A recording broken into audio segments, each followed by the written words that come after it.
appears what we're seeing on Mars is evidence of some unknown extraterrestrial culture that I think may have been telling the story of where we came from and possibly where we may be going.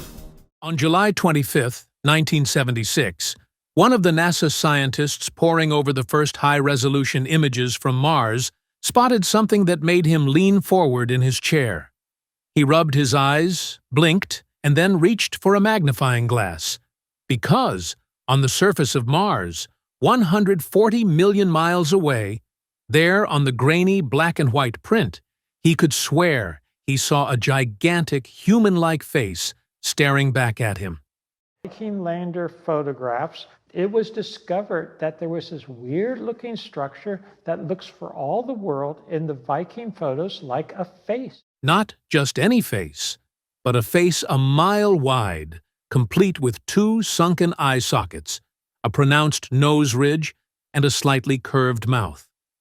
Around it, he noticed what looked like pyramids, straight walls, and other formations too regular to be random rock outcrops. It was as if someone, or something, had carved them there. If Martian life once existed and was widespread elsewhere on Mars, the chance that its dead remains exist also on Phobos is, in my opinion, relatively high.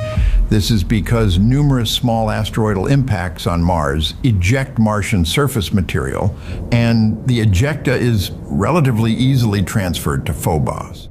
Word of the discovery leaked fast. By the next day, NASA called a press conference. Reporters crowded the room, voices clicking over one another. What is it? Who made it? Is it an alien relic? Does it hold chambers like the Great Pyramid? Or secrets waiting to be unlocked? For 10 minutes straight, the only question anyone asked was, "Tell us about the face." NASA officials, accustomed to questions about landing trajectories and atmospheric compositions, found themselves fielding alien archaeology queries. NASA's Mars rover has captured a photo that is stirring debate online. The high-definition image, taken in March, but only recently discovered by Internet users, shows a strange object on the surface of the red planet. While most of the photo displays a typical Martian landscape, dusty, rocky terrain shaped by the wind, the center of the image features something very different. This object has a smooth surface that appears metallic, and some observers say it even has lights. It stands out sharply against the natural surroundings and doesn't look like it was shaped by any natural process. To many, it closely resembles a classic depiction of a UFO. The image was shared on Reddit by a user named Prosaic Origin, with the caption, "UFO caught on Mars rover mission. Is this real? Looks like light glimmering off of a genuine spaceship on an alien planet in outer space."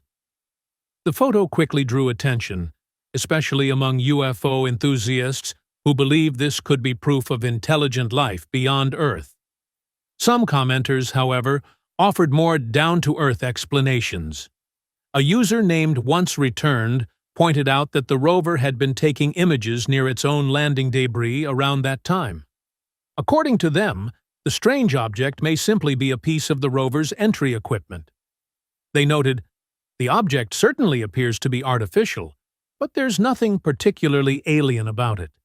Humans have been fascinated by Mars for centuries. In ancient Egypt, priests worshipped it as the god, one of the wandering stars, full of power and importance. Greek astronomers named it after Ares, the god of war, because of its blood-red hue. But it wasn't until the 19th century that we started mapping its surface. In 1877, Italian astronomer Giovanni Schiaparelli used a telescope to sketch dark streaks he called canali. In Italian, that meant channels, but the international press mistranslated it as canals, and suddenly everyone believed Martians had engineered waterways to carry life-sustaining water across the planet. It was a glorious mix of science and sensationalism, fueling Edgar Rice Burroughs' novels and H.G. Wells's War of the Worlds. People imagined towering cities, sky bridges, and slim green creatures steer in boats through dusty Martian seas. By 1975, NASA had launched 2 Viking spacecraft, each with an orbiter and a lander. Summer 1976, they both arrived at Mars and began beaming back thousands of pictures. NASA scientist Toby Owen was among the first assigned to comb through the images in search of safe landing zones. When he stumbled on frame 35A72, he got that same tingle.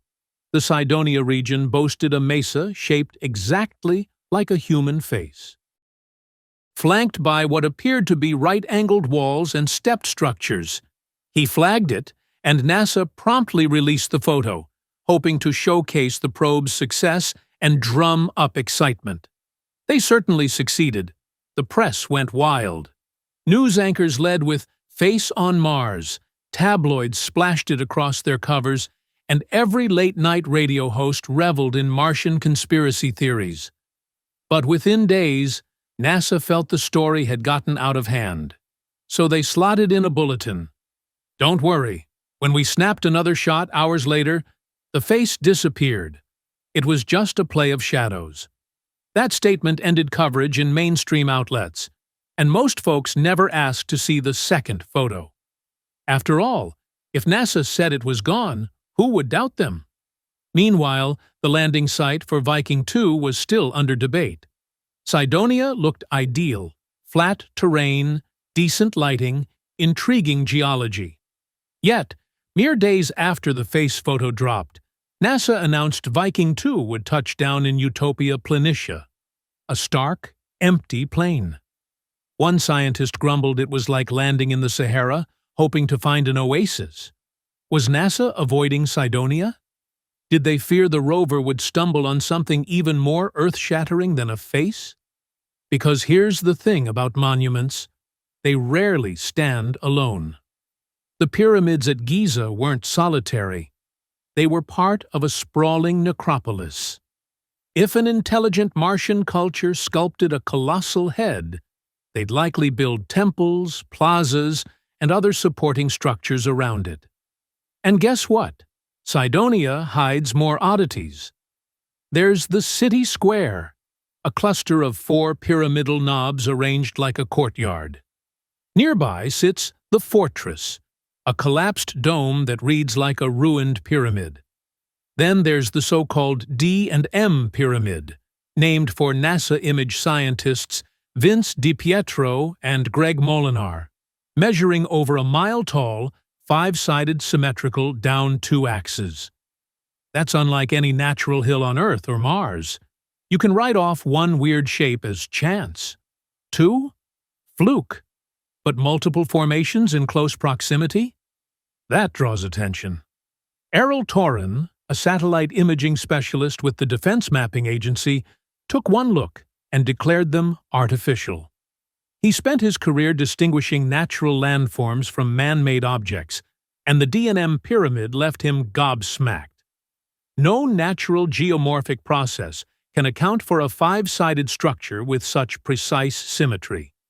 He dubbed it the Rosetta Stone of Mars, and unearthed mathematical relationships tying the face, the pyramids, and other anomalies into a coherent layout. Over the following decades, as orbiters and rovers multiplied, amateurs and professionals alike sifted through more than 100,000 images. The highlights reel of Martian oddities became almost comical. There's the monolith, a towering rectangular pillar so straight-edged it could be a skyscraper's remnant. Another monolith breaks the horizon at 10 miles high, dwarfing even jetliners. The shipwreck looks suspiciously like half a beached galleon. In 2022, Curiosity spotted a doorway carved seamlessly into a cliff face. Where could it lead, if anywhere? Strange track-like grooves longer than any terrestrial machinery could carve. The Martian totem pole looks like stacked blocks anchored to a bluff. Arthur C. Clarke called them glass worms, serpentine, translucent ridges winding across the landscape. Sometimes, tiny orb-like lights flit through still frames. Skeptics blame dead pixels, but pixels don't wander. Opportunity's microscopic imager captured what looks like a valve imprint. Straight teeth, circular hollows, like a gear pressed into soft sediment. Global Surveyor in 2000 found a perfect saucer scene. Smooth, disc-shaped, distinctly separate from its surroundings. And those are just the tip of the iceberg. DiPietro and Molinar went back to their folders years later, hunting that elusive frame 35A72 labeled head. They found it, but the supposed disconfirming second shot was nowhere to be seen until they dug deeper and uncovered a misfiled copy. This version showed the face in softer lighting, revealing symmetrical edges around the base hundreds of yards wide, straight as rulers. The top and bottom margins curved with the same radius. It looked engineered. Analysis hinted at pupils in the eye sockets. NASA brushed it off, but DiPietro and Molinar weren't satisfied. They enlisted science journalist Richard Hoagland, whose image enhancement guru, Dr. Mark Carlotto, applied cutting-edge algorithms and saw what appeared to be teeth along the mouth line and a subtle stripe pattern framing the structure. Hoagland got a briefing with Carl Sagan. Yes, the turtleneck-wearing, cosmos-explaining legend. And Sagan played along politely in person, then tore into the face theory in print. NASA claimed the mystery was solved, but they underestimated Hoagland's platform. Coast-to-coast AM host Art Bell gave him airtime to rally listeners. People wrote letters, made calls, and put real pressure on NASA to revisit Cydonia. By 1993, NASA was gearing up the Mars Observer mission, its first orbiter since Viking. At first, they considered scrapping a camera, until public outcry insisted on one. That camera was pitched as the final solution to the face debate. But in the tense days before orbital insertion, NASA project scientist Dr. Bevan French squared off with Hoagland on Good Morning America. French insisted NASA had no plans to re-image Cydonia. The host looked baffled and asked, "Why not just do it and end this once and for all?" French had no answer. Minutes after the segment aired, NASA announced they'd lost contact with the observer. It vanished en route. No photos, no data, just silence. Conspiracy theorists claim insiders whispered the probe was alive, snapping pictures of Cydonia in secret. Unable to publicly release them, NASA stuck to the pile of rocks story and moved on. 5 years later, the Mars Global Surveyor mission launched. Again, NASA dragged its feet on shooting Cydonia, only belatedly acquiescing. On April 5, 1998, they unveiled a new image of the face. But instead of clarity, they released a grainy, noise-ridden, over-filtered picture shot under poor lighting. Overnight, the cat box moniker stuck. Art Bell joked it looked like his cat had scratched it up in her litter. We have to ask, if Mars was once a blue world with oceans, rivers, and a magnetic field, hosting conditions ripe for life, what happened to its civilization? Dr. John Brandenburg, a former NASA physicist, argues that massive global devastation struck Mars, nuclear war. When Curiosity drilled into Martian regolith in 2012, it detected xenon 129 levels 2.5 times higher than Earth's baseline. On our planet, xenon 129 is a byproduct of nuclear fission. Every bomb ever tested leaves traces. On Mars, it's abundant. Brandenburg's papers trace how an ancient, advanced species might have turned on itself, vaporizing their world in a cascade of fallout and radiation. In 2005, the Mars Reconnaissance Orbiter, MRO, launched, carrying high RISE, the most powerful camera ever flown to another planet. It promised meter-scale resolution, enough to see a car on Earth or a camping tent on Mars. Enthusiasts, including some university research groups, petitioned NASA to task HiRISE with extended observations of Cydonia. NASA quietly obliged, but only in spare moments, squeezing in 9 different overpasses over 2 years. Each pass collected hundreds of high-definition frames, data far richer than the pixelated Viking and Global Surveyor images. Yet, when NASA publicly released the HiRISE mosaics, they stitched them together with smoothing filters that erased crisp edges.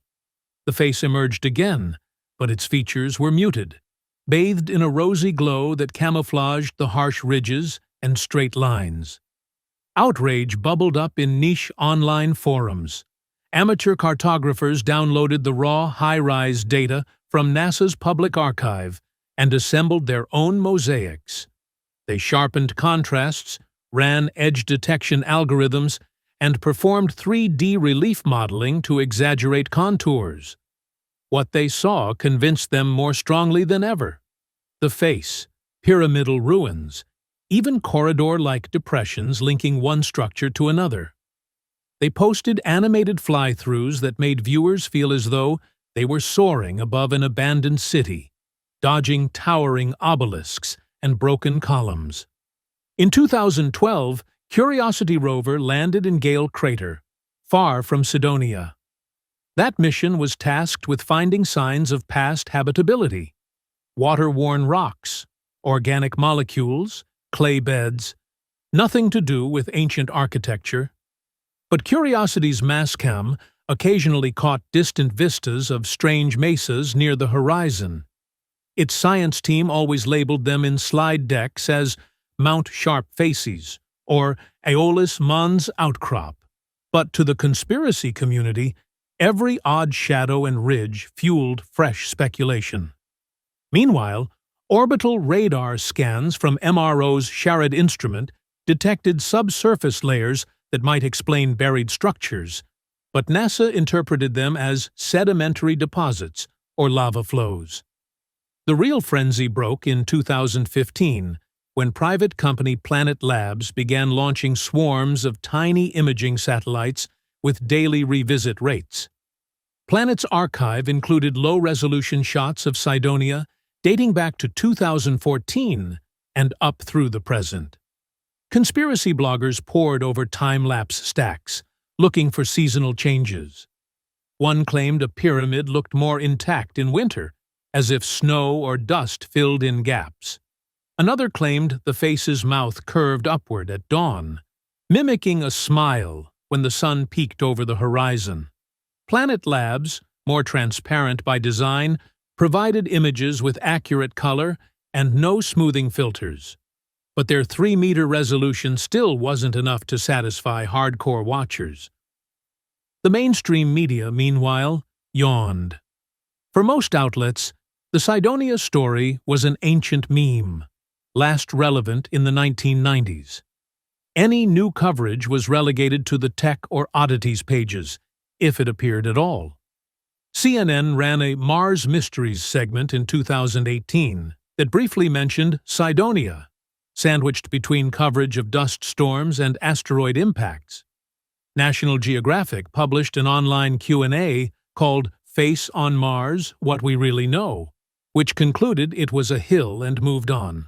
But on YouTube and podcast networks, channels dedicated to Mars anomalies thrived.